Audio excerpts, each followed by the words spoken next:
By attending this meeting, I consent to being recorded.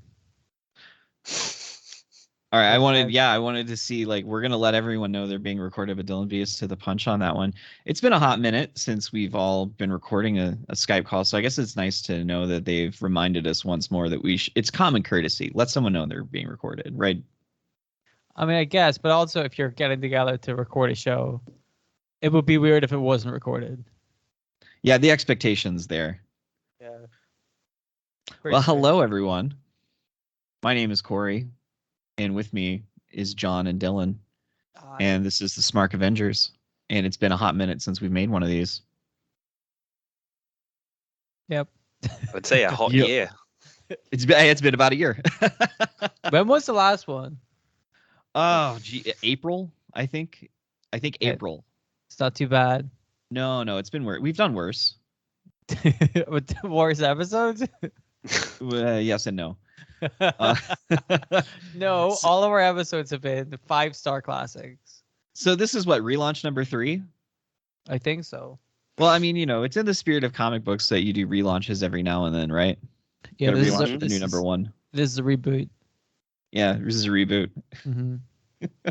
But not really, because we're still keeping the continuity from the old episodes. Yeah, so it's like the Suicide Squad movie that James Gunn did. It's exactly like the Suicide Squad film. It's both in canon and not in canon. Okay.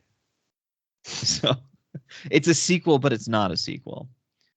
I mean, it's not a sequel, really. This is just a continuation of the show. Yeah. I mean, this isn't like episode 1. This is like episode... No, this is volume 3, episode 1. Oh. But really, it's like episode 17 or whatever the fuck we're on. Whatever number it is, yes. Did we even make it to 17? I don't think we did. I think we got like 6. Editing takes time, and okay, 6 is pretty good. Yeah.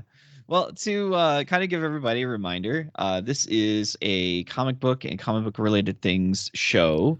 So for our first episode of 2024, we decided that we were going to get together and talk about not necessarily the death, but the rapid decline of the superhero genre. Yeah, the obvious decline of the used to be super hot superhero industry.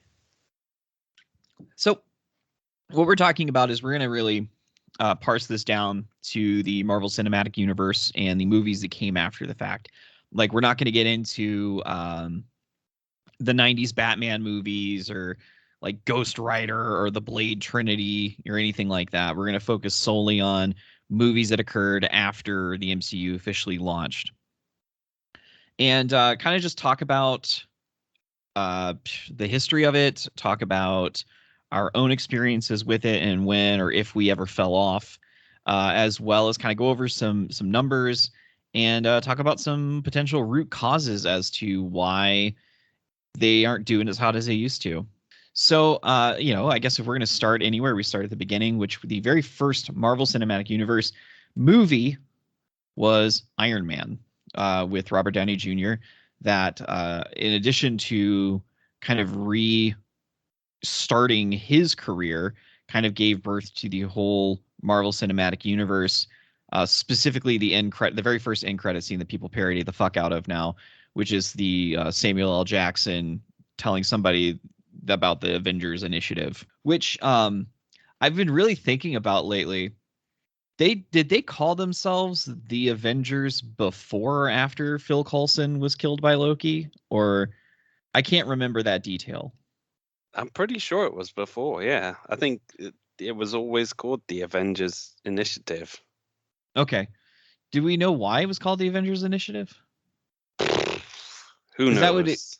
Because it would imply that something was done that we must avenge. Yeah, right. Yeah. But then I guess you could say the same for the comics, though, as well. Like, what was the thing that they were avenging in the first place when, like, they all came together to stop Loki from whatever mischief he was up to? That's a good point. That is a great point, actually. Speaking of the Avengers, a series of movies came after that. The Edward Norton Incredible Hulk is kind of forgettable because Edward Norton, that was his one and done.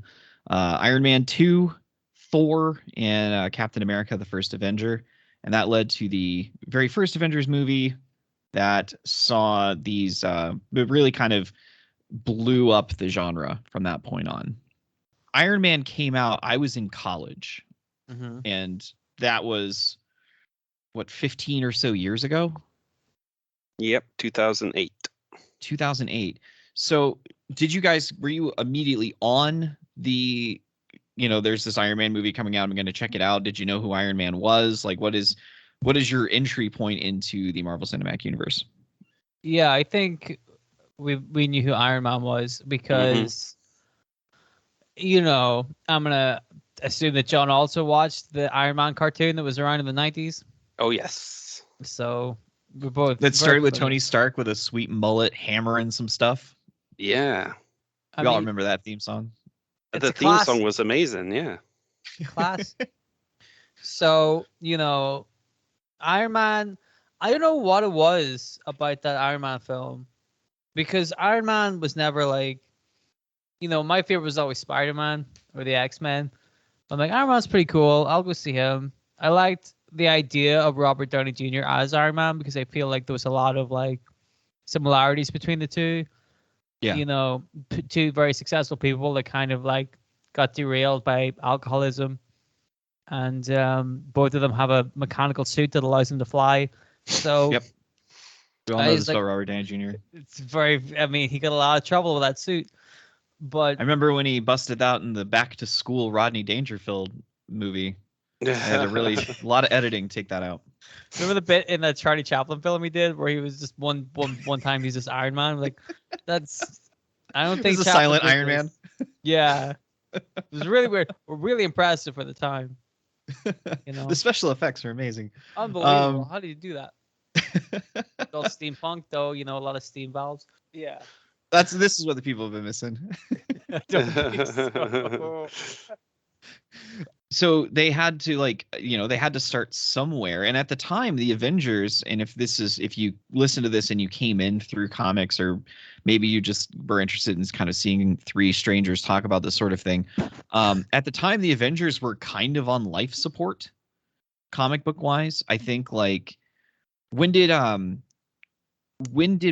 Michael Bendis's Avengers, New Avengers, Secret Avengers, whatever, when did that start? I thought that was around 2005, 2006. Yeah. So it was getting some momentum in the comic book world, but the Avengers were kind of a non-entity in pop culture. I know Fox had an Avengers United We Stand cartoon series, but to kind of give you some insight into that one, it kind of came about to replace the X-Men cartoon because it shared a lot of the same voice actors. But the main character on that one was Ant-Man / Giant Man and the Wasp. And they couldn't use Captain America or Thor or Iron Man, even though they were in the opening credits. They couldn't use any of the good Avengers? Yeah. No. So the cast was Ant-Man / Giant Man because he did both. Mm-hmm. The Wasp, Hawkeye, Tigra, Scarlet Witch, The Vision, and Wonder Man was in a few episodes before they did the Ultron storyline. Hot damn. Yeah. So he was. It was an interesting little eclectic run there. But yeah, no, it was not full of the heavy hitters that we're all familiar with when we think of the Avengers. They didn't even have Quicksilver.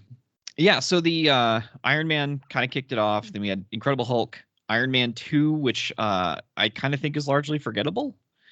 Mm-hmm. We had Kenneth Branagh's Thor. Some people really don't like Iron Man 2. I don't know what it was because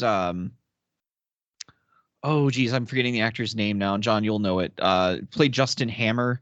He was Sam Rockwell. Yeah. Sam Rockwell. Sam Rockwell was one of the main villains. Yeah. It was him and was it Mickey Rourke? Mickey Rourke. I was gonna say Mickey Rooney, and that's way off. He was playing his character from Breakfast at Tiffany's. We all got insulted on that one. Some deep cuts for people who watch older movies. Yeah. So we had Thor with Kenneth Branagh directing, which I admire the man's restraint not to cast himself as Thor. Mm-hmm. That's for you Shakespeare people out there. Captain America: The First Avenger was after that, and then we had the Avengers movie. And like I said, that's when it kind of blew up in a big way.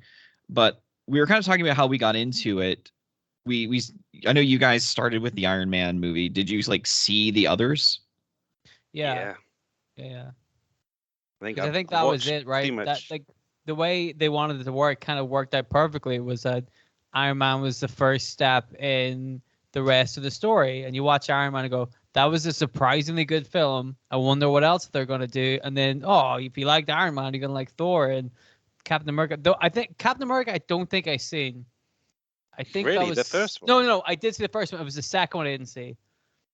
Oh, you didn't see Winter Soldier? No, that's the one I didn't see. No. Oh, really? That's actually the one I liked. I don't know why. There's like there's a couple that I haven't seen, and I don't know why, but also I haven't been compelled enough to go back and see them. So I'm like, I get it. Captain America, whatever. He's got a shield. Yeah. But the first Iron Man, once they teased there was gonna be more Avengers, because the first Iron Man was so good, you're like, okay, I'll give them the benefit of the doubt here. Let's see where it leads. And to their credit, like a lot of the films that came after that were pretty good. Mm-hmm. You know, it kept you wanting to see the actual Avengers story. If we may segue slightly into the Smark part of our Smark Avengers title, it's kind of like building a wrestling match. You know what I mean? You pepper it out till you lead up to the main event, and Avengers was like the main event. Because I think all of us were like, this is what it's building to. None of us knew what was going to happen after that, but like it feels like this is what we're building to, and it worked, you know. Yeah, the Avengers was I saw that in the theater. I think I saw it twice, which I don't ever do. I've never. Yeah. I think it's the only instance in my life that I've watched a movie more than once in the theater. Yeah, I went to see it twice too. But that's because I went with my friend the first time and she fell asleep. So we have to go see it again. I'm like, oh, it must have been that good, huh? From there, we go Iron Man 3, Thor 2, The Dark World, Captain America Winter Soldier, Guardians of the Galaxy, Avengers Age of Ultron, Ant-Man, and Captain America Civil War, I will say will be kind of I don't know exactly when the Phase 3 cutoff is, but I'll say that we'll call it there just because it Phase 3. Civil War started Phase 3. Civil War. Yeah. I think. Choosing to end on Ant-Man. Choice. So again, I'm still in the period where I've seen all of these movies in the theater. Mm-hmm. I think the one that people forget about the most is Thor 2 Dark World. Mm-hmm. Yeah, I didn't see that one either. That's a cool Christopher Eccleston as our main villain. That made me a little sad because I do enjoy Christopher Eccleston. I like him too. I didn't know he was the main. I haven't seen it, so I have no idea. Oh yeah. He's well, the he main doesn't villain get to do much anyway, so you're not missing out. Yeah. A shame. It was a lot more drama between Thor and Jane Foster than anything, if memory serves. Mm-hmm. Okay. Because that's why people pay attention to Thor, isn't it? Yeah, exactly. That's what they care about when they're watching. I mean, we'll talk about it in a bit, but I think Taika Waititi found that out as well. Hey, I don't think that was the problem. So we start Phase 3 with Captain America Civil War, Doctor Strange, Guardians of the Galaxy 2, Spider-Man Homecoming, Thor Ragnarok, Black Panther, Avengers Infinity War, Ant-Man and the Wasp, Captain Marvel, Avengers Endgame, and Spider-Man Far From Home. I fell off. I guess if we're looking at it chronologically, the way that I saw these listed out, I guess I fell off after Ant-Man. I didn't see Thor and the Wasp. Oh, no, Ant-Man and the Wasp. Thor and the Wasp. Thor and the Wasp. Great fucking film. Ant-Man and the Wasp I didn't see. So that's like 3 so far I haven't seen. But the rest of them I did go to the cinema and watch. Yeah, same. I've watched all of them. Pretty much all of them in the cinema as well. So yeah. And own the DVDs. Well, see slash Blu-rays. The thing, but whenever I watched the first Ant-Man, I'm like, that was the one. Because like up to that point, like the ones I'd seen, they've been pretty much like banger after banger. Again, if I may parlay into wrestling terms, but Ant-Man, I was like, I didn't think that was that good. Well, part of Civil War as well, I think because I was familiar with the comic Civil War, and I'm like, I don't know if that's the way I would have done that, you know. So that's where I was starting to see some cracks, but I was still enjoyable, you know. I still had a good time up to that point. So, I mean, if you want to, we'll briefly cover the fundamental difference between Captain America Civil War and the Civil War comic book. Captain America Civil War, to my knowledge, didn't start off with a school bus full of kids exploding due to a superhero fight gone wrong. Which is the way it should have started. Would have been a little too dark for the MCU, I think. It was the UN that got blown up instead, or part of it, wasn't it? And the Wakandan king and some dignitaries or something got killed. I said, I fell off after Ant-Man, so I did not see any of these. I watched that film and I've forgotten most of it, honestly. I like the idea of the first comic Civil War. I don't know how well it actually came about, but I really like the idea of it. And I think they did it. Like the bus full of kids exploding, like it seems really strange when you say it out loud on a podcast. Yeah. But also, like, that's a great way to get people to take something seriously, right? That's exactly how you do it. And how do you get these superheroes who, at this point, were pretty blasé about stuff, right? Like, isn't that a running joke where, like, they just destroy half of whatever city they're supposed to save? And you're like, well, that's just collateral damage. I'm like, it's so hard for them to take this shit seriously. Like, that's a good way to do it. To make them stop and look at themselves and go, maybe we do need to be a bit more regulated. Maybe we do need to slow it down. So I think they did that in the comics better than they did it in the film. That's part of what I didn't totally dig the film on, is that I think they did a better job of it in the comics, But they're different beasts, though. Like the comics have like a different sort of background, like with all the characters and stuff compared to the movies. Like obviously you don't have the same characters in the movies, like not all of the same cast. Yes. And like there's different scenarios that they've been through, like all the previous two phases and stuff. So like they couldn't do like a direct adaptation from the comic books. Yeah, I think that's something I realized. Like after I watched it, I'm like, you know what? It's different, but what you can say about the Marvel Cinematic Universe is that, to its credit, it has been pretty different and like unique, and stuck to its own stories. So like, it's never been a 1-to-1 parallel with the comics. So you're like, well, if you understand that, you're like, it's fair enough, They did establish their own continuity and stuck to it. Like I said, when we first talked about doing this, kind of the life and death of the MCU, or the seeming death of the MCU, Endgame was sort of our cutoff point, because that seems to be the last time they really hit their strength, and I feel like a lot of people fell off at that point. Yeah. So what I did was I compiled all of the box office funds that each of these pulled off. And I also grabbed their Rotten Tomato scores and I put together an average. Would you be interested in knowing what the average between all of these, 23 films, what the average of their box office was? Okay. Go for it. I mean, if you want to, you don't have to. $961,260,870. There is some rounding there. So basically it was at 900 million. Yeah, well, if you want to round up, basically a billion, but 961 billion, or 961 million. So they made some good money on that. And the Rotten Tomato scores, I did the same thing. I grabbed the Rotten Tomato scores for each of these movies, because that is seen as the quintessential rating anymore. In fact, you see most trailers will say something along the lines of, certified fresh on Rotten Tomatoes. Yeah. The average score is 85% among all 23 films. Huh. Yeah, so that's not terrible. I will tell you that there were a couple that dragged it down considerably. Would you like to take a guess? Guess what was the lowest drawing Marvel movie from that first group? One of your guess is Ant-Man? It's either Ant-Man or Ant-Man and the Wasp. John, I would say Thor: The Dark World. The Incredible Hulk. Really? 264 million.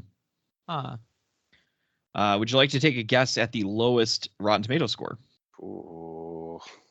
I mean, I'm going to guess Ant-Man again. I will tell you, this one's a tie. Oh. The two Ant-Man films. Yeah. I was going to say Ant-Man and the Wasp. Thor and the Wasp. So it's a tie between the Incredible Hulk and Thor: Dark World at 67%. Son of a bitch! Why do people like Ant-Man? So I will tell you, Ant-Man, the first Ant-Man movie did 519 million, and the Rotten Tomato score was 83%, and Ant-Man and the Wasp did 476 million, and the Rotten Tomato score was 87%. What? Yeah, they did okay. I think the reason, and this is the big thing, if you look at where the Incredible Hulk, it was the second movie, and Thor 2 Dark World did actually better monetarily than Thor, but it was lower reviewed. So it did about $200 million more than the first Thor movie. Because I think at that point people knew who it was. Because you're getting that Avengers bump essentially with Ant-Man. Yeah. Because I mean the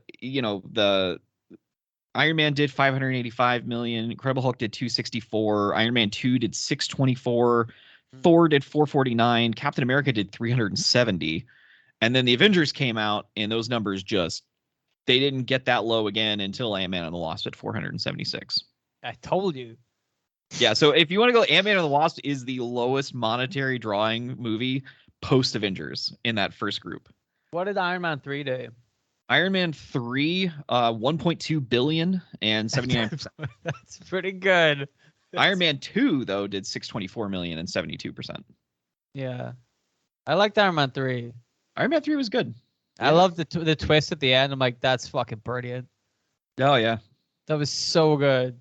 But I liked all the Iron Man 3. Even the second one, I liked it. So that being said, Endgame was sort of seen as the endgame because it saw Robert Downey Jr. leaving the role of Iron Man. It saw Chris Evans leaving the role of Captain America. And it also kind of saw Scarlett Johansson leaving the role of Black Widow. But we'll hop into the post-Endgame world of the MCU. There's not as many movies, so it should go pretty quick. We have Black Widow, which was the final Scarlett Johansson. Shang-Chi and the Legend of the Ten Rings. The Eternals. Spider-Man No Way Home. Doctor Strange and the Multiverse of Madness. Thor Love and Thunder. Black Panther Wakanda Forever. Ant-Man and the Wasp Quantumania. Guardians of the Galaxy Volume 3. And The Marvels. So, yeah. At any point, did you guys fall off of these? Which ones of these did you not see? Yeah, there's a bunch there that I didn't see. I didn't see the Marvels. I didn't see Black Widow. What was the one after Black Widow? Shang-Chi and the Legend of the Ten Rings. I did not see that one either. The other ones I think I did see. Even Ant-Man. And that was my own fault. Like, I came out of that film going, well, I'm the idiot here. You know what I mean? This one's on me. I knew it wasn't going to be good. Not that it wasn't good. Boy. You know what I mean? Because I thought Jonathan, funny enough, fucking what's his name? Was it Jonathan Majors? Yeah. Fucking really good. And then, you know, all that shit happened. He'd be really good in prison now. Yeah, no, exactly. He's a great fucking actor in prison. I'm like, well, that's hard for me to watch him there. But not impossible. You know? It can be done. Oh, it can be done. But, like, by that point, I think, John, you're probably on the same page here. If you look at, like, those films that came before Endgame and those films that came after Endgame, some of them were still good, right? Yeah. Spider-Man was good. And I'm sure some of the other ones that I can't remember were good, Guardians of the Galaxy. But you can see like a big difference in quality with a lot of those films, right? But like you said, before Endgame, it was like heavy hitter after heavy hitter. Like there was a couple of duds, but not, you know, for the most part, they were firing on all cylinders. Then after Endgame, they didn't keep the pressure on. And I think that's because they didn't know what the next thing was going to be. So like, for example, we said at the beginning, all of the films were leading up to the Avengers film, and then after that, they were all leading up to the the Thanos storyline. I don't know why I've got Thor in the fucking brain today. They all led up to the Thanos storyline, and you know, Endgame and stuff like that. So you could see that there was like an end game, an end point in mind for those. But for this, after Endgame, like there hasn't been that. There's no structure to it. It's just fun stories for the sake of fun stories, but they haven't led to anywhere. And that's why I think up to this point, some of those films are fine, they're nice, they're okay. Some of them have not been okay. But looking at you, Eternals, Not a good film. Yeah. Can we do like a whole episode where I get drunk and just talk about the Eternals? Yeah, I'll just be here. I'll be here to moderate because I did not watch that one either. Because I remember John, when they did you? announced it, I was like, wait. We're doing Kirby's like not as good, not as good Dark Side stories. Like, what the fuck's going on here? John, did you Yeah. watch the Eternals? Unfortunately, yes. Okay, so you know exactly what I'm talking about. I mean, I just don't really understand the mindset of doing like these little known characters who I've been reading comics a long time, and I don't think I've seen any of them pop up in any of the comics I've ever read. And but then like B, there's just so many of them, and like trying to introduce them all in one movie, you can't really get a sense of character or like you know, their relationships and stuff. And it was just, I don't know, it seemed destined to be a misfire from the start. And well, what do you know? It turned out it was. Yeah, It was kind of, I think, arrogance is what that was. I think they were like, we made Guardians of the Galaxy a thing, so we'll. Yeah. Because before that, Guardians of the Galaxy kind of existed in its own pocket of like books that would be canceled at some point, and it really was. It was the collaborative work of DNA, which was Dan Abnett and Andy Lanning, that really made those characters shine on their own. And even then, like the depictions of Star-Lord and the other characters did not match what DNA was doing. And when they started to make more Guardians comics after the movie, those characterizations that DNA made just went away. They just started mirroring what the movies were.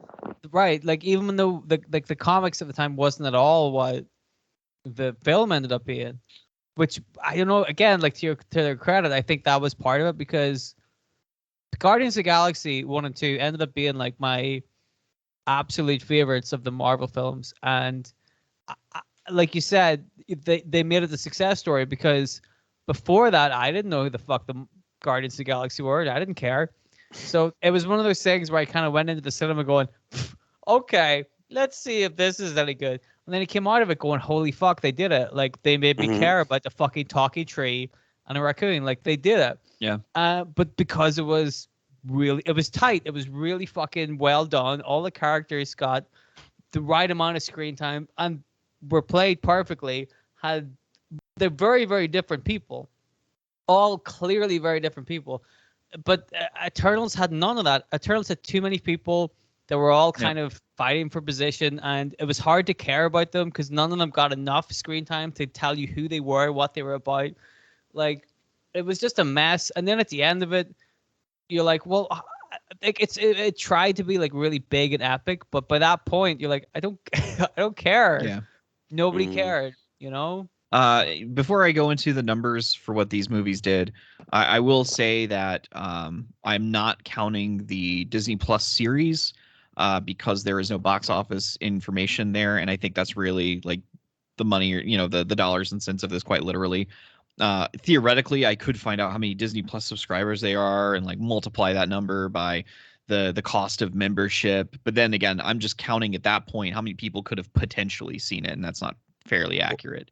I did find a number of viewers little chart for like which ones have been the most popular and which ones not so popular. Before I jump into those numbers, do you want to go ahead and go over that? Yeah, sure thing. So Loki was apparently the most watched of the series. I think it was the first one they released as well, which had a number of 2.5 million views in total. It's not bad going. Then it was the Falcon and the Winter Soldier and Moon Knight both had 1.8 million each. So WandaVision was the next one with 1.6 million views. That was followed by Hawkeye and She-Hulk, which both had 1.5 million viewers. Then Secret Invasion from last year had 0.99, and the least viewed of all was Miss Marvel with 0.78. Oh, that's not what you want. No, and it was a pretty decent series as well. It was like quite, fun and energetic, and funny as well. Like the lead character was like, someone you kind of wanted to watch. So it's a bit disappointing that I think people got turned off for whatever reason, but she was the best part of the Marvels as well. Well, I was gonna say, like, for like their lowest viewed TV show, for that character to be spun off into a film, for that film to be we don't have the numbers. Corey probably has the numbers, but probably like I do.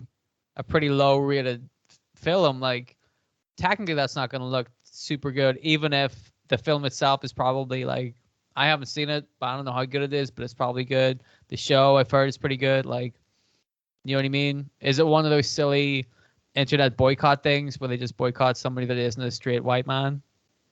I imagine so. Yeah, I think that's probably a big part of it. I will tell you that a lot of that probably has to do with the fact that the Miss Marvel character is pushed really, really strongly. Like that Avengers video game that took forever to come out, she's like the main character. She debuted in the comics through, like, she was an Inhuman. Yes. And John, I don't want to spoil X-Men stuff for you. I don't really think this is a major spoiler or anything like that. I know. So that she's revealed to actually be a mutant. Which I think came off the back of the show, because she's revealed to be a mutant in that as well. Yeah. So like she was in, they basically gave her, she had her own series, and then she was like one of the main characters of the Champions series, and then they put her in X-Men. So I mean, she's a character that does not go away, and we'll talk a little bit about that when we move over into another topic. But I can definitely see some people not wanting to see it, just they're fatigued of the character. Captain Marvel is also a character that gets met with a lot of resistance from the comic book community in general, just because like they seemingly just one day decided that Captain Marvel was the most important female character they had at Marvel and just strapped a rocket to her. Yeah. So that, I mean, that really I liked the folks Captain the wrong Marvel way. film. I thought that was really good. I remember when it came out, there was an awful lot of that, what we're talking about. Like, we can't have a fucking woman be, like everybody was so, well, I say everybody, I mean, a bunch of nerds on the internet. That's right. I'm talking to you. You know, if you're listening to this, thank you for listening, but also you're one of the nerds. Grow up. Yeah, like it was so silly. Like, they did a big boycott about this film and stuff, and like you haven't even seen it, and then it turns out the film was actually pretty good. What do you call who played Captain Marvel? Brie Larson. Yeah, she was really good. Mm-hmm. She's really good, and people are like, oh, I'm not gonna go see this film. I'm like, fine, just watch some other fucking film, but this is a really good one, and you hate to see that. But I feel like that's part of the rebrand, right? Like if you look at the first half of what we're talking about, it's a lot of Iron Man and Thor and Captain America and, a lot of white dudes. And to their credit, in the second half, they have tried to diversify. Not only is it a lot of characters that aren't super familiar, but it also happens to be a lot of characters that are, different to regular white dudes. And I don't want to say that that's part of it as well. I think that was a problem with the Eternals, was that they really did, it really felt like they were crowbarring that in, Well, that reminds me of like when they did that press conference for Rogue One, when they were promoting the Star Wars thing, and I remember them saying like, this is the most diverse cast we've ever had, and he's like, okay, that's totally cool. And then Rogue One was kind of weirdly written, where you didn't know who any of these characters were, and you did not care for the most part. Yes. And I feel like that's kind of like the Eternals. That's like, Eternals. It's cool. Yeah. It's cool. It's really cool that they had this like really cool, interesting, diverse cast. But like the script, the story itself did a disservice to that. It didn't matter if it was a diverse cast or not. It just wasn't good.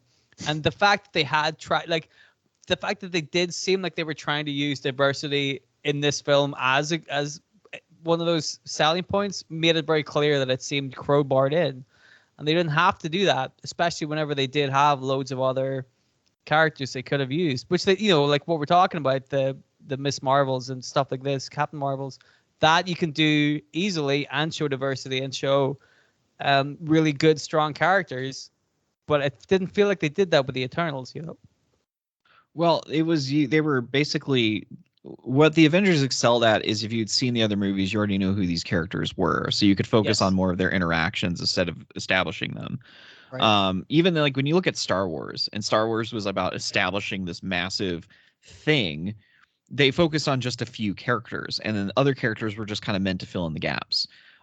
Star Trek, which, you know, I'm much more of a Star Trek person than a Star Wars person at this point in my life. But like, look, the Next Generation is an ensemble cast, but the main characters are Captain Picard, William Riker, and Data. Everybody else on the cast fills in spots. So that was kind of that with the Eternals. I don't know because I didn't watch it, but I know that Icarus was the main dude. I believe he should have been, at least, because he's kind of the main Eternal. Well, but I don't know. But he wasn't sort of the main one of the, you know, like the main focus of the movie. It was more. No. Is it Cersei? No, I can't remember. Oh, Cersei? I think it was. Yeah, I feel like she was the more prominent character. But she was kind of a bland character as well. There wasn't much of a reason to care about her. Well, again, these are not. This is kind of like Jack Kirby's not as good versions of like Darkseid and Mr. Miracle and Barda. You know, you could tell. So there's also, you know, we didn't mention Loki 2, the second season of Loki, and Echo, which is going on right now, from what I understand, or maybe over now. Oh yeah, it's finished now. Oh, Jesus Christ. They're doing Daredevil, right? Isn't that coming out to the Disney Plus? Well, they're filming it at the moment because they started filming last year, and apparently they did not like the way it was turning out, so they've hit the reset button and brought in some new writers and an actual showrunner to kind of oversee everything. And it sounds like it's going to tie more into the Netflix series as well, have a bit more continuity with that. So that will probably help it be a bit more of a success, I think, because people do love those series. That's a good point. We also did not mention the Netflix series of Luke Cage, Jessica Jones, Iron Fist, and Daredevil. We also didn't mention Agents of S.H.I.E.L.D. But then all of those didn't really connect too much to the MCU. Like, you had a few little moments of crossover with Agents of S.H.I.E.L.D., like Samuel L. Jackson appeared in a couple of episodes, and Kobe Smulders as well. But, like, Daredevil and all the Netflix shows were Punisher. Yeah, they sort of mentioned like Avengers and the Battle of New York and stuff, but you didn't see any sort of evidence of, like, you know, it being in the same world really. But yeah, I guess now it is. So let's go into the numbers of the post Endgame movies. The pre-Endgame or Endgame included did what, 961 million. So far, of these 10 movies that have come out, it's 693,100,000. Whoa! So 300 million off. With just 10 films? Just 10. So that is the average of them. Pretty fucking good, really. Yeah. Well, I told you before we started recording, there's some outliers that really helped them out. Did some heavy lifting. Kind of like that first minute of AEW Dynamite. Just heavy lifting. So let's look at the Endgame ratings, post Endgame ratings. We went from 85% to 72%. So there's a lot of favorable reviews for some movies that did not draw well. But there was also some heavy lifting done. Do you want to take a stab in the dark as to what the most successful of the post-Endgame movies were? Spider-Man? Yeah, 100%. $1.9 billion. It did the heavy lifting. It broke the average. Wow. Yeah, imagine but do the average without Spider-Man. All right. Well, we'll drop that off. We'll just link it. Yeah, 559 million. A lot of heavy lifting there. Yep, sure did. Yeah, 693 before, like what, 5 something after? Mm-hmm. What do you think was the worst of them, money-wise? I would guess Miss Marvel or the Marvels. No. The Marvels. It's surely got to be Black Widow because that was released during the pandemic, wasn't it? So I don't know if many people were going to the cinema back then. It was actually the Marvels, 199 million, which was just a million off from Ant-Man and the Wasp: Quantumania, which did about 200 million. Wow. Yep, Black Widow did 379. The Wow. other, Don't let the pandemic stop people from being racist. You know what I mean? The other movies that did some heavy lifting, Doctor Strange: The Multiverse of Madness did 955 million. Yeah. Wakanda Forever did 859 million, and Guardians of the Galaxy did 845. Yeah, lowest 3 were Black Widow, Ant-Man and the Lost Quantumania, and the Marvels. So you're saying the bottom 3 were the films that very clearly had women in the title of the film. Yep. Yeah. Not a good look, guys. What would you say is the best reviewed, like percentage-wise, of these movies? It's close. Oh, I'm gonna go with Spider-Man again. Yeah. All right. Yep. Spider-Man was at 93% on Rotten Tomatoes. What do you think was second? Because it's close. Black Panther. Oh yeah, Black Panther. No, Shang-Chi and the Legend of the Ten Rings at 92%. Wow. Really? Yeah. Yeah. Maybe it's worth checking out Shang-Chi, Dylan. I guess I'm gonna have to. What do you think the lowest rated one was? I mean, am I gonna have to say the Marvels again? Wait, we're talking about the Eternals here too, aren't we? Yeah. Oh well, then probably Eternals. Well, this one was also close. I was gonna say Thor: Love and Thunder. Yeah. Ant-Man and the Wasp at 46% was the worst. God damn it. And the Eternals was at 47. I definitely liked Ant-Man better than the Eternals. So what does that tell you? So yeah, it's within a percentage. Just for your own peace of mind, Thor: Love and Thunder did 63%. I thought that was a fun film, which is really funny. Thought it tried too hard. No, Taika didn't give a shit. That's pretty much what that is. But it was just a fun, silly film, which a lot of the other Marvel films were. It wasn't too long. It did what it wanted to do. In, out, no problem. There was a couple of jokes, and that was it. I liked it. It wasn't amazing, but it wasn't like the worst film. I will say the biggest kind of just eyeballing it, the biggest difference between money and ratings was Doctor Strange. So Doctor Strange was the second highest box office of these movies, but it only did 73%. I could see that. I thought Doctor Strange was going to be really fun. John, I want to hear your opinion on this, right? Because this is what I thought. I thought Doctor Strange was going to be a lot of fun because like Sam Raimi was directing it. There's going to be a lot of like crazy practical effects and loads of crazy different multiverses. And I felt like it was a lot of green screen. Mm-hmm. But whenever I saw Everything Everywhere All at Once, I'm like, that's what Doctor Strange should have been. That's exactly what I thought Doctor Strange was going to be. Just fucking mental, crazy shit. Loads of different universes, practical effects, like really fun stuff, but also a very serious overall story. That's what I thought it should have been. You know? Yeah, I thought they should have done more with it, like in terms of going to different universes and stuff. But at the same time, it sounds like that's basically the plot to the next Deadpool movie. So maybe they were like, well, let's rein it back a little bit for this one, so then we can save it for that one and get to all the multiversal stuff, like, down the line. But then if that was their line of thinking, then why call it the Multiverse of Madness? Right, exactly. Any other thoughts on any of these other movies that were part of this wave? We didn't really say anything about Guardians of the Galaxy Volume 3. That was really good. I have a controversial opinion. Uh-oh. Yep, here I go. I was going to say a slur.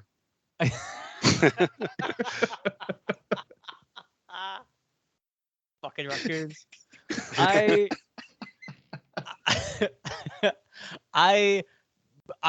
thought it was okay. I love Guardians 1 and 2, and I thought number 3 wasn't as good by quite a margin. I thought it was okay, but just not as much fun. I think they crowbarred too much stuff in. I think part of the problem, and I get the idea of it with Rocket Raccoon go back to his home planet or whatever, but like part of the fun of Guardians of the Galaxy 1 and 2 is Rocket Raccoon. And like if you just take him out of the film for most of the film, like that's gonna make a big difference, you know? Like I think they could have done a better job mixing that up. A lot of the characters seemed really, really just not like they used to be. Like Drax and Mantis were like not how they started, and it didn't seem like character development. It just seemed a little bit like Drax is an idiot and Mantis shouts a lot, you know, and like this isn't what they used to be. There's a bit near the end, spoiler alert, where they fake that Quill's gonna die and he doesn't, and you're like, why? That was crowbarred in there. There was absolutely no reason for that. After all we've already been through in that film, there's no reason for that part. On the weird bit with Gamora and Star-Lord, like that was just weird all the way through, you know. And what's annoying was parts of it were really good, but also like a lot of it I just thought was just kind of not that good. Can I raise a flag to something that I thought was really weird? Okay. Why did they put Adam Warlock in it? Basically, because they set it up in the second one. That. Oh, they established Adam Warlock in the second one. They're like, well, we got to pay it off. In the mid-credits scene, there was like the cocoon they showed, and so I think James Gunn felt like he had to pay it off, otherwise people would be asking him constantly, well, where's Adam Warlock? He fucking hates being asked questions. I've seen some of his Twitter posts. Well, I think part of that is because they're asking him dumbass questions. That's true. That's true. You know what I mean? They did. They established. They kind of teased that Warlock was gonna appear at some point, so like it made sense that he did. And you know what? I loved the High Evolutionary. I thought like he was fucking great. He's a great villain. He was. I always so enjoyed good. when he turns up in the comics. But like as whoever was playing him, fucking perfect. Like so good. And like his interactions with Rocket, that was a lot of fun. I thought he was a great villain. There was good stuff in it, but I'm like, I don't think it's as good as the first two. But I thought it, like, out of all the Marvel movies, is probably the one that packed the most sort of emotional punch. Like, it was really... a lot of people crying over that raccoon on TikTok.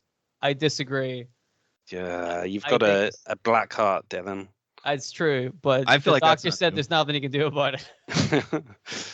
I think the second one was so much more like emotionally. The second one, I cried in the cinema. I've never cried in the cinema, and I cried whenever Yondu died. Oh, it was just looking at Kurt Russell because I love Kurt Russell. I get misty-eyed when I see him. But it was when they do the funeral at the end, the Guardians too. Like the bit where Rocket Raccoon looks at all the people. He came to his funeral and he's like, "Look how many people are here to see this guy, even though he was a jerk that stole batteries he didn't need." I'm like, that's like it. That's the perfect because it encapsulates the whole film, but it also was perfect for Rocket's character. Like that's how you do it. That felt perfect for that scene, and a lot of the stuff in Guardians 3 I felt was a little too crowbar-ish. You know, listen, that's a whole other show in itself. I think. Maybe we'll dive into some of these a little deeper. I feel like at some point. But so we mentioned James Gunn, and the Guardians of the Galaxy Volume 3 was James Gunn's final work with Marvel because he has been given basically carte blanche over the DC cinematic universe. And he's made a bunch of announcements already and castings for like Superman, which I'm interested in, and Batman and Robin. And I think it's starting off with the Creature Commandos, which I'm kind of like, all right, fuck yeah, Creature Commandos. What's up? But we're going to hop over into what Marvel used to call them the Distinguished Competition, the DC Extended Universe, and take a look at what their numbers were like, because this was the same time period. So there's going to be a couple exceptions on this one. Again, not covering any of the things on the CW network because they were not affiliated with it. Not going to include Robert Pattinson's The Batman because that is also not it's not attached to the DC Extended Universe. I grabbed the numbers for the hell of it, but we're gonna just look at Zack Snyder's fingerprints and what occurred from it. I will not lie, one of these movies I forgot was even a thing. So, Man of Steel, Batman v Superman: Dawn of Justice, Suicide Squad, Wonder Woman, Justice League, Aquaman, Shazam, Birds of Prey and the Emancipation of Harley Quinn. That's the one I forgot existed. Wonder Woman 1984, the Suicide Squad, Black Adam, Shazam: Fury of the Gods, The Flash, Blue Beetle, and Aquaman and the Lost Kingdom. Okay. So, gentlemen, which of these have you seen? I'm gonna guess it's probably the worst one. Which one did you see? Take a guess as what you would say is the worst one.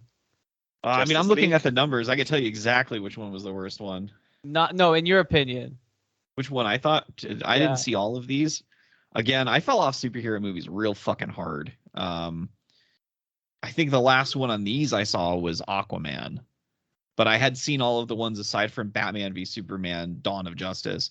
I can tell you the one I liked the least was of these that I saw was Justice League. I won free tickets to see Justice League too. I didn't even pay money for it. It was so bad you got free tickets and it was still shit. Yeah. Shout out to the Laughing Ogre, my local comic book store. I won some random drawing, and they were like, "Here's 2 tickets for Justice League." I went, "Fuck yeah, I don't have to pay." And John, you said Justice League too, right? Yeah. Okay, no, it was Batman versus Superman. And well, Batman versus Superman is god awful. But I'll tell you what though, like there's an extended version, which I know is a bit of a joke now with Zack Snyder and stuff, like Snyder cut. But there is a Snyder cut of it, which is like an hour longer, and it gives it gives the story more chance to breathe and the characters more chance to kind of like properly set up their motivations and whatnot and why they're doing the things they do. So it's a bit deeper than just our mum's got the same name, and stuff like that. That was a real problem. Well, have you not seen the film? No, I didn't see Dawn of Justice. It was too much of an homage to Frank Miller, and I just can't fucking stand him. That's the crux of the film. Yeah, basically. Like, that's the Superman and Batman have the same mom. Oh yeah. no, their moms have the same name. Well, that's the problem, right? All the way through this film, Batman and Superman are having a really forced kind of fight amongst each other. Which, dude, anybody who watched the film would be like, all they had to do was just easily talk to each other once. And they'd be like, well, that's the end of this. But instead of that, which again, like you think about Batman being one of the most logical people in the DC universe, they don't ever talk to each other. They just like fucking fight. And then at some point, Batman's like, "Oh, my mother's called Martha," and Superman's like, "My mother's called Martha too." Are you like, "You got fucking kidding me?" I will tell you that that's incredibly out of character for Superman as well. Superman would absolutely not engage in a fight if he did not have to. Right, because that's not Superman's nature, right? That's just not Superman's the kind of character he is. That's his big thing, is Superman's kind. This is the problem with Zack Snyder and his he doesn't read the source material. Yeah. He basically saw these characters as a kid and thought, well, yeah, they're cool, but I think I can make them cooler. And it's like, well, no, you're not. You're just sort of making them darker, I guess, and a bit more out of character and whatnot. But it's like, it's so far removed from what people were expecting. But then he's got like this whole legion of fans who lap it up. John, do you remember the bit in that film where like Batman has like a bunch of machine guns? Yeah. What the fuck? Why Batman with machine guns? Like what? Who? And we know the answer to this. But who the fuck thought that's like character trait that Batman would have, right? That doesn't make any sense. And I'm not even a huge Batman fan, but I'm like, dude, you don't have to be fucking, the most scholarly Batman fan to know that Batman wouldn't do that shit. All of it seemed really fucking hokey. Really just forced and stupid. I mean, I don't like any of this. The fact that they were fighting in the middle of the fight, they realized that their mothers had the first same first name, and that's why they stopped fighting. And you're like, not because of like the reason you guys are actually superheroes to begin with. That's not why you would stop fighting. It's because you put your mother's at the first. It's not even Superman's real mother. What the fuck are we doing? Well, no, Ma Kent is much more of a mother than his Kryptonian mother. She actually raised him, but no, I get what you're saying. Right, but like, what the fuck are we doing here, man? So I didn't like that film at all. So I will tell you, I absolutely loved Henry Cavill as a choice for Superman. I think he had the right look. I think he had the right temperament. Yes. I'm very sensitive about Superman because he's like one of my absolute favorite characters. But I had a bad feeling about the Zack Snyder extended universe when I saw Man of Steel, because I watched that movie and really liked it, and then I had a conversation with someone about it, and the more I talked about it, the more I realized I hated it, and it was like the slow undoing of a man. I was just like, wait, hold on, no, his mom was working for Sears. Killed Zod. Yeah. So anyway, yeah, that's the DC extended universe. John, did you see any of these movies? Which ones did you? Which ones didn't you? I've seen every single one except for Blue Beetle and Aquaman and the Lost Kingdom. You saw Flashpoint? Well, yeah, just it's the Michael called Keaton just thing? The Flash, yeah. Which Yeah. I'll be honest, I quite enjoyed. I don't know. I guess I do know why people shit all over it because of Ezra Miller. Yeah. Kidnapping people in Hawaii, punching out Yeah. people, doing karaoke. And that's just, a very small amount of the list of shenanigans that he's got up to over the years. But I mean, I thought it was like a pretty fun movie, not perfect by any stretch, and some of the CGI was really ugly and which played Justice League too. Yeah, it was bad CGI. But as a concept and as just a wacky movie, it was pretty good. Like compare that to something like Black Adam, which was just so dire. Just the no redeeming features whatsoever. What's his name? How the fuck have I forgot his name? Bond. Oh, Pierce Brosnan. Pierce Brosnan, yeah. He was pretty good in it, but then that was like the only high spot. There's a really interesting trend here because you can see when viewers gave up on the DC Extended Universe as well when we're looking at the dollar figures. There is something I do want to call out because you mentioned it. I did not include the Zack Snyder Justice League cut because that was HBO Max exclusive. And John, if you're able to pull up the figures on that, that's cool. But I did not bother with that because, like I said, there's no monetary value box office wise. Yeah, I can't be bothered with that either. Fair enough. All right. 5.5 hours of your life. Jeez. We'll do a quick little review. So the before Endgame, 961 million. After Endgame, 693 million. The DC Extended Universe, the thing that came from Zack Snyder, essentially started with him, ended without him. $478 million. Huh. Not good, essentially. Not as good.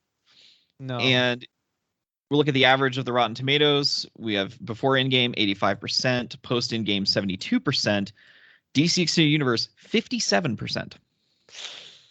Yeah, not too surprising. All right, so you guys were playing a little bit with it. Guess which the worst movie rating was. So who had the lowest Rotten Tomato score? The Flash. Oh, yeah, I'd probably go with The Flash as well. The first Suicide Squad movie, 26%. What? Yeah, 26%. 26%. And I'll give you an interesting little factoid after that too. But after that, the second worst was Batman v Superman: Dawn of Justice at 29. So it was close, Dylan. Yes, that's 29 is exactly that's fair enough. And after that, it's both Aquaman movies at 34. Wow. Yep. These are really low. Yeah. No, they're not. They are very low. What do you think the most highest rating ones were? So this is another tie. Well, I heard Wonder Woman was pretty good. Actually, Yeah. no, I heard it's not Shazam one. was pretty It's good not a too. tie. So there's one that's better, and then the second and third is tied. I'd say Shazam probably number one because I heard it was pretty good. I'm gonna go with Zack Snyder's Justice League just because I figure all his nerd Didn't army include it. probably. Oh, okay. Yeah, I didn't include it. In that case, oh man, I don't know. Wonder Woman. Yeah, Wonder Woman. Yeah, Got it fair right, enough. John. 93%. That's fair. Really good rating. After that, it was a tie between Shazam and The Suicide Squad by James Gunn at 90%. Okay. So the interesting little factoid here is you can kind of tell when moviegoers gave up on the DC Extended Universe. I'll just give you the monetary values. Man of Steel, 668 million. Batman v Superman: Dawn of Justice, 872 million. A lot of people had high hopes for that. Yeah. David Ayer's Suicide Squad, which had the lowest rating, was at 749 million. People are really excited to see Will Smith, I'm going to guess. Or just really big Harley Quinn fans. Then we had Wonder Woman at 824 million. Justice League at 661. And surprising, considering how low its rating was, Aquaman, 1,152 million. Huh. That's the only DC Extended Universe movie to break $1 billion. Wow. That's really strange. After that, it just nosedives. Shazam, 367. Birds of Prey and the Emancipation of Harley Quinn, 205. Wonder Woman, 1984, 169. Suicide Squad, James Gunn, 168. Black Adam. They must have been during the pandemic, though, surely. Sure. I think it was. Black Adam, 393. Shazam, Fury of the Gods, 134. The Flash, 271. Blue Beetle, 130. And Aquaman and the Lost Kingdom, 413. So the one that drew the least amount of money, and it was probably just due to the pandemic, was the Suicide Squad at 168. So it was one of the highest ratings and didn't draw a lot of money. That's surprising. Oh no, I apologize. It wasn't the Suicide Squad. It was Blue Beetle, 130. Oh yeah, that makes. And you want to know what that has in common with the Marvels? It's shit. Well, it did 78% on Rotten Tomatoes, so it was pretty popular. I mean, I haven't seen any of them, so I couldn't possibly. That's wildly inaccurate by me. The Jaime Reyes Blue Beetle, the third Blue Beetle incarnation, is one of the most pushed characters that DC's had in the last 20 years. And it never seems to pan out. He's had multiple comic series, multiple mini series. He had an episode on Smallville, I believe. They did an episode with him and Booster Gold. The Jaime Reyes Blue Beetle character, I think they have they love him, but I think that for the most part, the fan base ambivalent. But see, that's what I would have thought the similarities were between them. Not just that they were overpushed, but that they were films with minorities in them. Because in the comics, if you're going to push a character a lot, people still have to buy the comics. At some point, if they don't like a character, they'll stop buying the comics, and that would reflect the popularity of the character. You know what I mean? So even though a character like that is being pushed in the comics, if they're still buying the comics, then they're not that over pushed. There must still be interest in them, Well, yeah, I think it's just every now and then, because I think Jaime appeals to people, but it doesn't appeal to a lot of people. And it could just be that Blue Beetle is not a standalone kind of character. They have a lot of hope in him. I mean, his version of Blue Beetle is so drastically different from the first incarnation and the second incarnation. I know a lot of people are really reluctant just because the Ted Kord, the second Blue Beetle, who's, again, one of my favorite characters, he replaced. And I think a lot of people didn't like that. He's such a cool character. He has an alien device that's fused to his spine, and it can make any weapons that he wants, and he can fly, and it's blue armored, so he kind of appeals to kids. But yeah, no, people didn't care for him. John didn't care for him. John didn't see it. John, obviously not a fan. Well, I will go and I'm not going to go and watch it, but I'll watch it right when now. It comes out on, streaming or whatever. Well, and I think the villain is Susan Sarandon in that movie. Yeah, I like Susan Sarandon. Yeah, she's 77 years old. Still looks amazing. Yeah. She could get it. Classy. That's what we strive for. Oh, yeah, we would just like drip him a class on this show. Oh, I want to make that so much worse, but I'm not going to. Go ahead. Cut this bit out if you want, but go ahead. No, we're not going to. Oh. So that's more editing for me, and I don't want to. I have to re-download the editing software and shit. Anyway, the one of the movies I did not include in this was The Batman, which was put out in the same kind of time period, but it was not tied to the DC Extended Universe because in that role is played by Ben Affleck, and this is Robert Pattinson. So, would you like to know the box office and the Rotten Tomatoes score for this movie? Yes. This is a movie that I actually did see recently, and I kind of forgot it when I said I fell off superhero movies. The Batman drew $772 million, which was the most that a DC film has drawn since the first Aquaman movie. And its Rotten Tomatoes score was 85%. Pretty good. Pretty good. I know are they still on to make a sequel to that? Because I know it's not included in James Gunn's Batman. Yeah. Not only are they still doing a sequel, but there's a Penguin TV series which they've been filming for the last year or so as well. So are they doing that? Yeah, are we really going to get a Penguin? Apparently so. I don't know if it's going to have too much connective tissue with it. Like, I can't imagine Robert Pattinson's going to show up in it as Batman, but who knows? Maybe. Well, there was another one that I did not include here for the same reason, because that was something that DC was saying they were going to do, but that was before the merger with Discovery, and then that whole thing came about. They were going to we're going to have movies that don't tie into a cinematic universe. We were just going to do our own thing because in DC, Elseworlds is such a huge thing. Joker, which is also getting a sequel, including Lady Gaga as Harley Quinn. Joker did $1.74 billion. Wow. Crazy. So that is the second most they've done. Still short of Jason Momoa and Aquaman, which I'm sure a lot of Jason Momoa and Aquaman was just like, Jason Momoa is going to be very wet throughout this movie, and he's not going to be wearing a shirt sometimes, which, again, I see the appeal of. Uh-huh. And Joker did 69% on Rotten Tomatoes. Wow.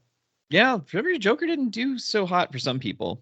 But that's it, though. This is what we're talking about. You start making a film just for those weird incels on the internet. So go see it. Well, they're getting a musical version with Lady Gaga's Harley Quinn, from what I understand. They're gonna hate it. They're gonna hate it, probably. They're gonna absolutely hate it. You heard it here first, folks. So there is one more movie that I wanted to include, and it's because I wanted to break my own heart. I love Dark Horse Comics' Hellboy. I love Hellboy so much. I've read so many tie-ins and miniseries, and just followed Hellboy and Mike Mignola's work for years now. And I enjoyed the Guillermo del Toro Hellboy movies that came out in the 2000s with Ron Perlman. Fantastic. So they made another Hellboy movie in 2019 starring everyone's favorite police officer from the Stranger Things world. And he was in Black Widow as well. He was Red Guardian. David Harbour. So I saw the news for that movie and I went, oh, new Hellboy. Awesome. And then I started seeing more and more what this movie was going to be. And I went, oh, this is going to be terrible. And wouldn't you know who won the pony, as the expression goes? Did you want to know how much money Hellboy made? $75. Yeah. A little higher than that. 55 million. Everything else we've discussed has broken 100 million by a good bit.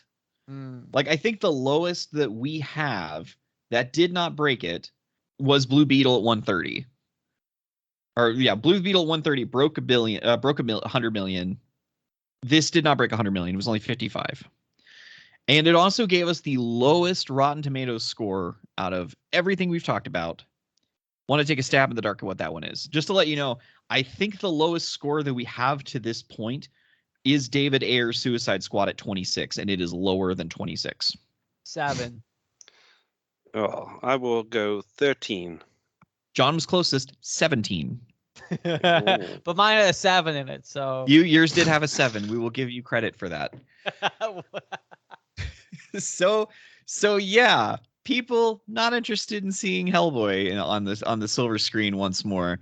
Like I said, did that to myself, wanted to break my own heart a little bit. Those are the movies, those are the ratings, those are the box office numbers. What seems to be clear so far, just off the data that's in front of us, does it look like Marvel? Not even going to consider DC in the equation. James Gunn has to pull some magic out of a hat to make that work. Not going to include, Hellboy or any of the standalone stuff like the Batman 2 or Joker 2 or whatever. Can Marvel's cinematic universe reach the heights that it once had? I'm gonna say yeah, probably. Mm-hmm. You know what I mean? I think it's just what, like we said, part of the problem was that, but this last few years they had no direction, no big bad they needed to fight. All they got to do is like string a couple of films together where they could clearly point at a big bad. Obviously, they might have to rejig some stuff because of things that went down in the casting of King other. the Conqueror. Exactly. Which was a shame because I thought that would have been a great big bad to fight against, and you could have led threads to that. So I think either they just recast Kang or do something else. If it were me, I would just recast Kang and keep going towards that, and then have films where you can see that, and the Loki thing as well. You can put the threads out there, build up to a big thing. You can do it right if they want to, you know. I think the problem that they've had in like the downturn and over the last few years is because it's got too big and there's too much going on and too much stuff you have to watch to feel like you kind of understand everything. So I think they're at the point now where they need to like hit the reset button, and it feels like the multiversal saga that they're building towards, like it was supposed to be Secret Wars. I'm not sure if that's still going to be the plan, probably, but like that feels like a good opportunity to just kind of redo everything, like go back to the beginning almost, and cast new actors in the roles and start fresh. And I think that will probably be kind of the thing that helps them the most, is just a fresh start where people don't have to feel like, oh, I haven't watched this Disney Plus series, so I'm not going to get this movie, so why bother going to watch it? Now, that was a big thing, is that WandaVision was a big driving force into Doctor Strange and the Multiverse of Madness. Did they do a good job of establishing why Scarlet Witch had a heel turn in that movie without having to see WandaVision? Kind of. I wouldn't say so. I think it was more like dependent on your knowledge of that series. Like Yeah. if you didn't watch it, she basically just shows up straight away, well, almost straight away as like as a bad guy. Yeah, yeah. I think if you watched the series, you would have understood the gravitas of the whole thing. Whereas I didn't watch the series and I watched the film, and I understood, but I didn't. I was like, it did seem a bit like, oh, that's a bit, out of nowhere. You know, even if they do tell you what happened, but you still, without the context of having seen the show, it is a bit kind of out of nowhere. Yeah. I think a lot of that has to do with, because like I said, you really saw the numbers explode after the first Avengers movie. I think a lot of that did have to go with like Chris Evans and Robert Downey Jr. in particular. Now, you did say that the Winter Soldier Falcon show was like the second highest watched Disney Plus series. So there is some interest in those characters still, even if it's not Chris Evans in particular in the role. But there's just this part of me that thinks that there was this very big driving force of personality and very big name characters that, like, I mean, these other movies, like especially Phase whatever post Endgame, they keep introducing new characters, but like these are not heavy hitter characters. Like Thor Love and Thunder introduced Hercules. Eternals introduced Black Knight. Eternals also, or no, was it Guardians or whatever that introduced Star Fox? I think that was Eternals as well. Eternals, yeah, Eternals introduced Eternals. Star Fox. Yeah. And Doctor Strange. Clea. Yeah, that's the one. So it's like they keep introducing new characters, but like they're not heavy hitter characters. And I understand that like not many people really knew Iron Man or Captain America or Thor, but there was a level of recognition with those names. Right. I think that's a totally different thing. Like people weren't familiar with those characters on the screen, but if you look at the people who still bought Captain America comics as opposed to the people who bought a comic with Star Fox in it. You know what I mean? Like, not even as a main character, just happen to buy a comic with Star Fox in it. Like, that's a big, big difference. And so I think that's part of it. You could see as the Marvel films went on, the star power getting lower and lower because they had already used a lot of their heavy hitters to that point. So, while it's a good idea to use some of the smaller guys in that kind of role, what you need is those big guys to cover that. Like, the reason they got away with the Guardians of the Galaxy was they could pick this obscure team out of nowhere because they had the star power of Captain America and Iron Man and Spider-Man at the same time to tide it over. And you saw that in your numbers for the phase after Endgame. The guys that did the heavy lifting were Spider-Man and Doctor Strange, the established characters. And so once you see too many films with too many characters that people just don't get, they're not going to get it. And they're going to stop paying attention when there's too many of those films. That's why you need the Deadpool to come out again, or, stuff like this to get people interested. You need these bigger names to get people invested.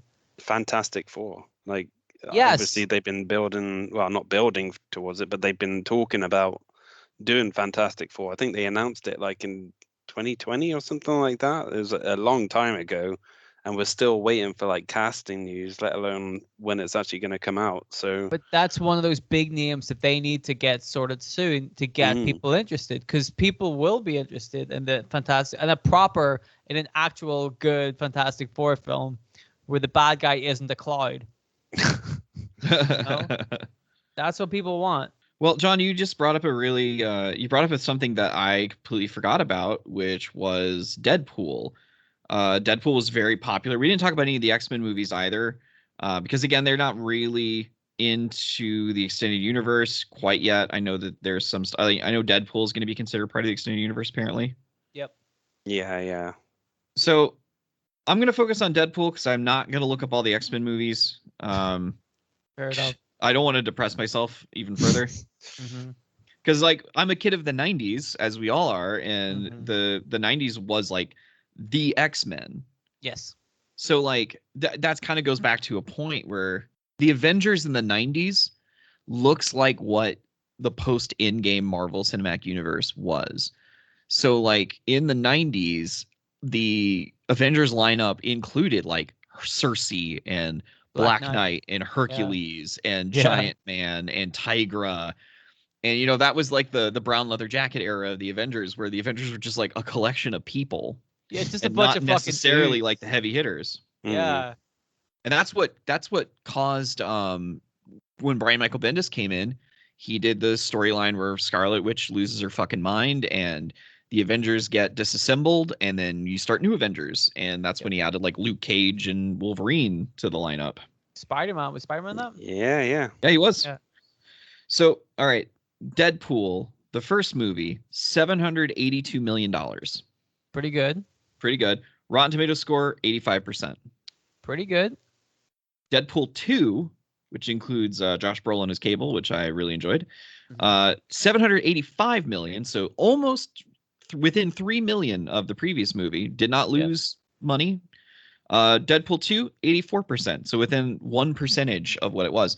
So far Deadpool seems to be the most consistent character, and a lot of that you got to think as well, this is all the more impressive because both Deadpool movies were rated R movies, compared to the all the MCU stuff. So like typically speaking, rated R movies don't gross as much because they don't have as big an audience, because you can't take your kids to it. So it's really impressive.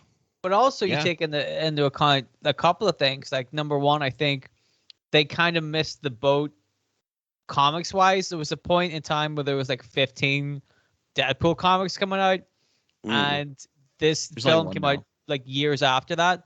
But then also the fact that they kept delaying the film and even like not even going through with it. It took somebody to leak the opening part of the film before Fox were able to greenlight it because they saw the fan reaction to it. So for a long time, it took them. They were dicking around with it anyway. Like I feel like they missed the popularity boat of Deadpool, and yet it still was able to, do really well.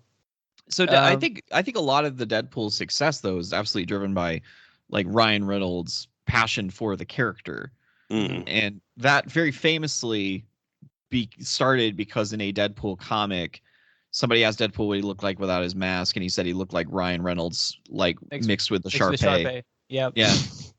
And I thought that got his attention. He was like, "Well, I got to play this character." And it wasn't even his first go with the character because that terrible Wolverine movie they made, he played Deadpool. Well, here's the thing: have you guys seen that film? Yeah. Which one? The awful Wolverine film. Origins. I think so. You know what the best part of the film is? Which is the first 15 minutes, which is where Ryan Reynolds is Deadpool and he can talk.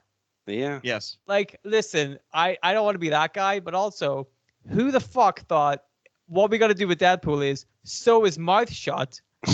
What are you fucking kidding me?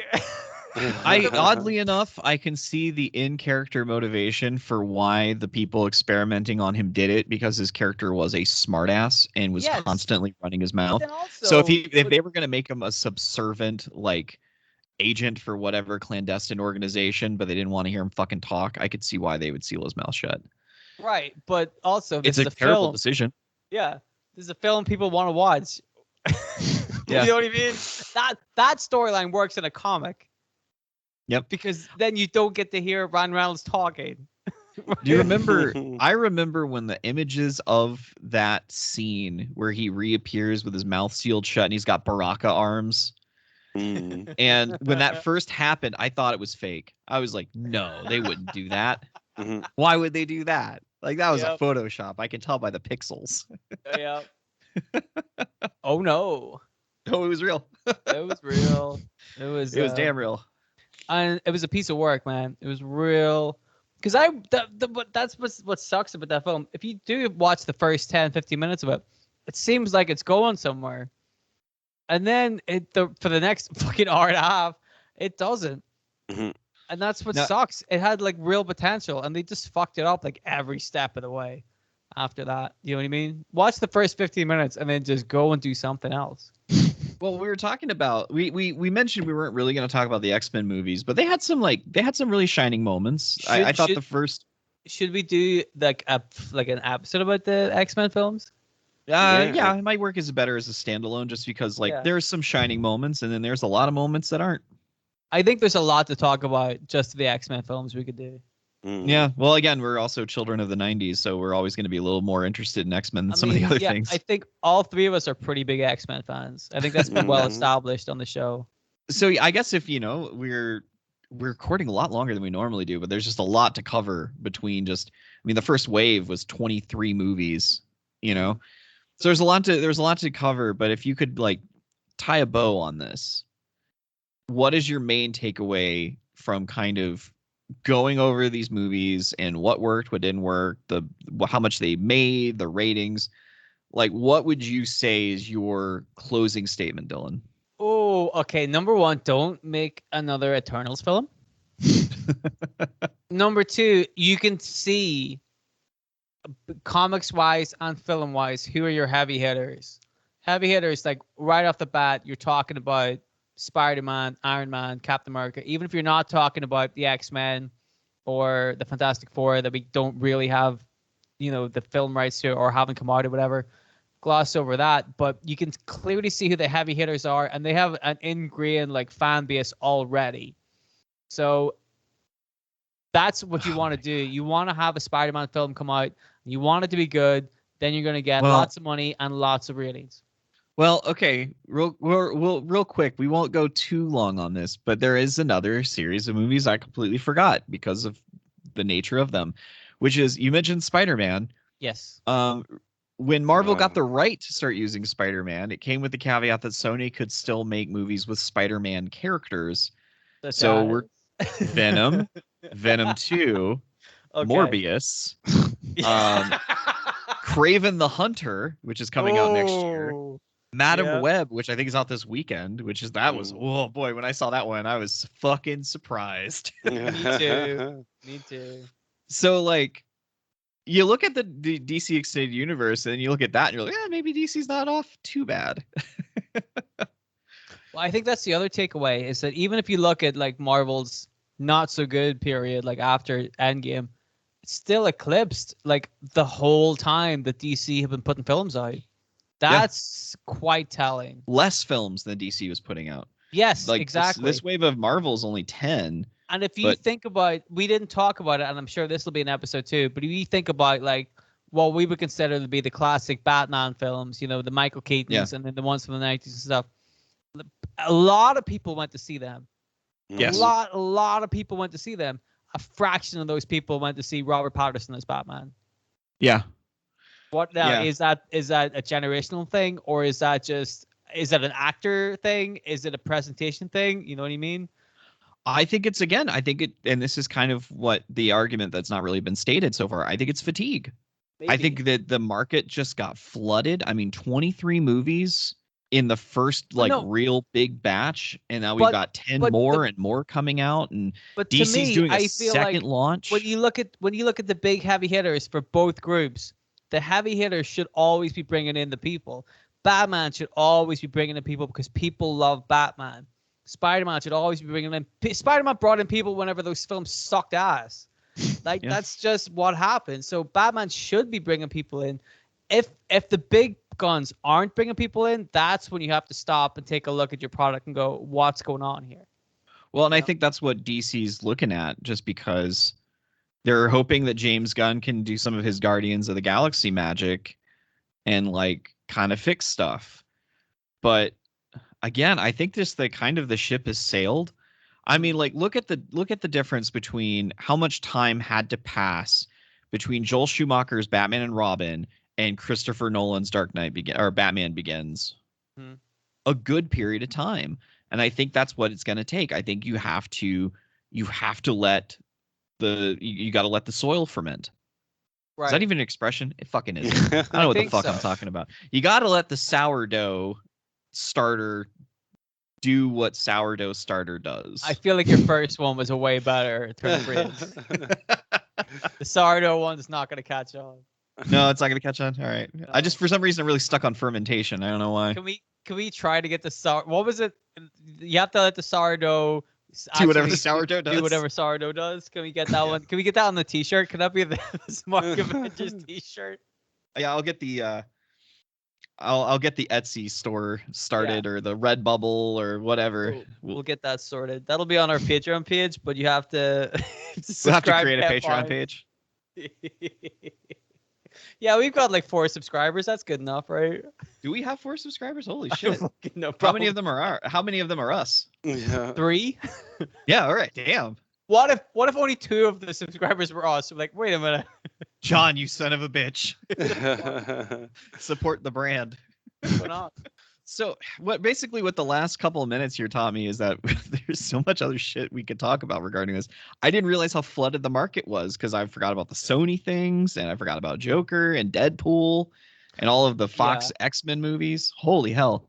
I think that I've written some stuff down that we can definitely touch on in the future. Real quick though, John, what do you think the takeaway is? Because I said my long ass answer, but what do you think the takeaway from all this is?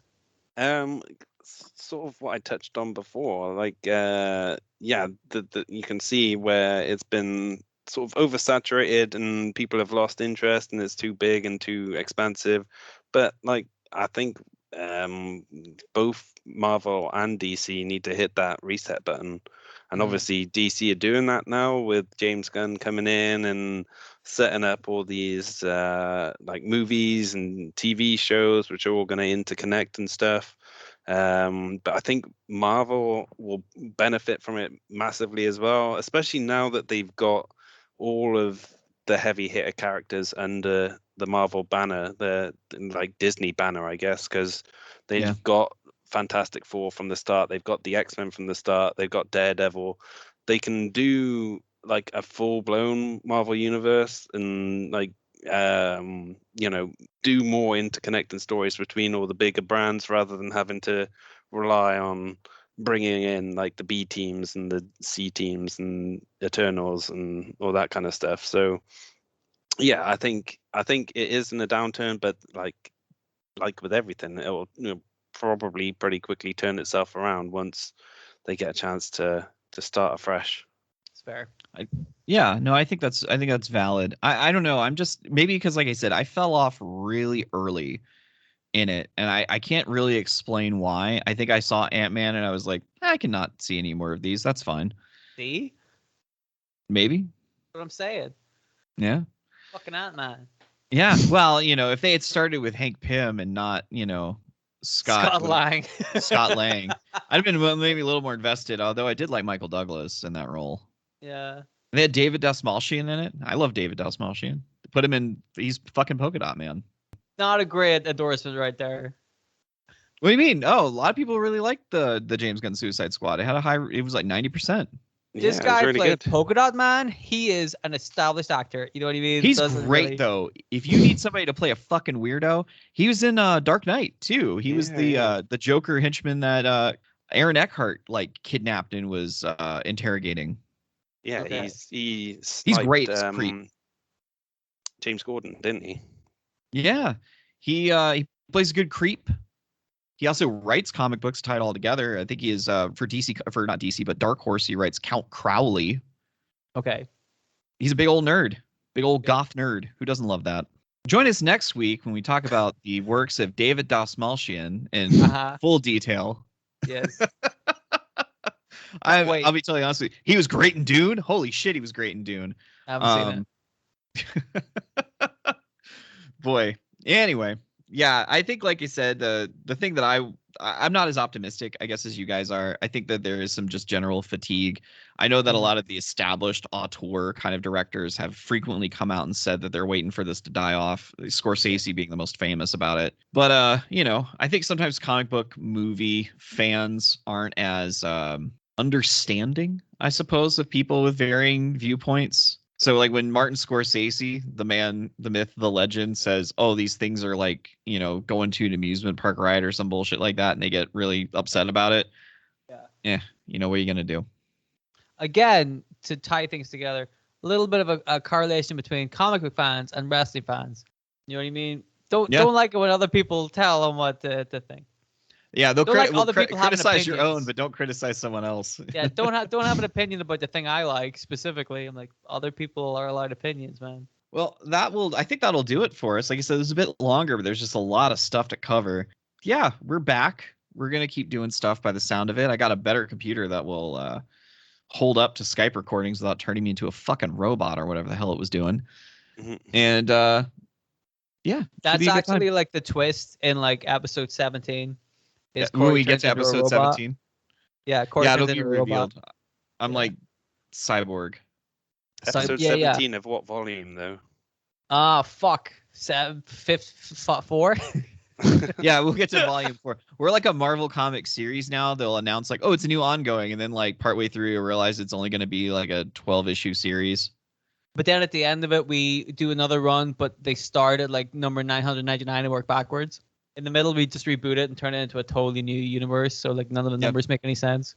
We'll have the new 52, Smark Avengers, the new 52, in which we will strive for 52 episodes and after 6. 6 is pretty good going for us. Yeah, no, 6 is great. It's been treating us well so far. No, but that's 5 X-Men plus 1 more. That's all we got to do. Which we will finish the X-Men series. I know, Dylan, you were also wanting to go back over Beast. I want to go back and talk about Beast. We'll actually need to watch that episode again just to make sure we don't cover ground we covered previously. No, let's just repost the same episode, but at the end, post like a 15-minute bit where I talk about current Beast. Nobody will notice. Beast, the director's cut. Yes. Oh no, it's gonna have to last 7 hours. The Dylan cut. Restore the Dylan cut. Yeah. You're like, well, it's got a lot of characterization in it, really. Yeah. Much better cut, you know. This Dylan is much darker and grimmer than the other ones. No, because then we're actually going down the road of New Beast. Oh, see? You know what I mean? think We they're don't gonna. need Well, that. again, spoilers. I don't want to get too ahead of it because I know John Trade waits. But well, we should probably end it. We're getting close to 2 hours. I reckon John could have probably guessed that. You know, But John could probably guess it. We're getting close to 2 hours. Well, that and also guess how Beast is going, but we try to be courteous to the people who listen to us. We will spoil Ultimatum for you though, because fuck, you don't need to read that. All right, everybody, that's been enough. We'll see you guys later. Goodbye. Goodbye. Bye-bye.